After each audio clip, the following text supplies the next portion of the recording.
নমস্কাৰ ৰাইজসকল, দুদিনমানৰ আগৰে ভিডিঅ' হয় বাবাৰ যিদিনাখন ছমহীয়া আছিলে অকণমান ভিডিঅ' কৰি থৈছিলোঁ আপোনালোকক দেখুৱাম বুলি। বহুদিন হ'ল ভিডিঅ' দিয়া নাই, আজি এটা দিওঁ বুলি ল'লোঁ আৰু এয়া বাবাৰ ছমহীয়া ভকতসকলে নাম লৈ আছিলে, তাকে আপোনালোকক অকণমান দেখুৱাওঁ বুলি ল'লোঁ। ইমান ধুনীয়াকৈ নাম লৈ আছে ন, শুনি ভাল লাগিছে। খুব গৰম পৰিছিলে সেইদিনাখন। এইফালে গোপিনীসকল বহি আছে, এয়া এতিয়া ভকতসকলে নাম লৈছে আৰু চাওকচোন, ইমান ভাল লাগে নহয় নামবিলাক শুনি। তথাপিও আপোনালোকক শুনাব নোৱাৰিলোঁ আৰু বহুত মানে এটা গৰম পৰিছিলে যে আৰু হুলস্থুলীয়া পৰিৱেশ।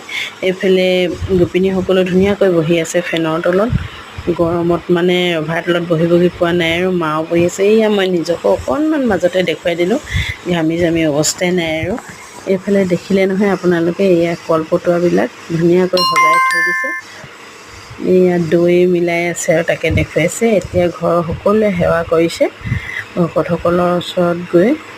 এতিয়া এইয়া পিঠাৰ মানে জলপান তেনেকৈ দিয়া হ'ব, দৈ মিঠাই এইবিলাক মানে এতিয়া সকলোৱে আয়োজন কৰি আছে আৰু ওচৰৰে বৌহেতি, আকৌ আমাৰ নিজৰ বৰপায়েকৰ বৌহেতিও আছে আৰু ইয়াত দৈ মিক্স কৰি আছে তেনেকৈ। আৰু এইফালে এগৰাকীয়ে চাহো বনাই আছে দেই, চাহ খাওঁ বুলি কৈছে, তাকে গাখীৰ চাহকে বনাই দিছে আৰু গৰমত মানে মানুহখনে যেনে তেনে আৰু বনাইছে আৰু দেই, ইমান কষ্ট কৰিছে নহয় সকলোৱে।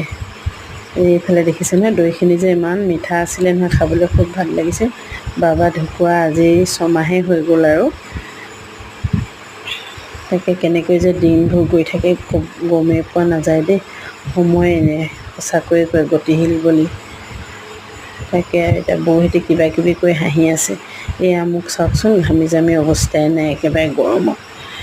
আৰু এইফালে এতিয়া গোপিনীসকলে দেখিলে নহয়, পিঠা মিঠাই চিৰা দৈ তেনেকৈ মানে সজাইছে আৰু ভকতসকলক দিব, তাৰপিছত গোপিনীসকলেও খাব আৰু। চাই থাকক আপোনালোকে।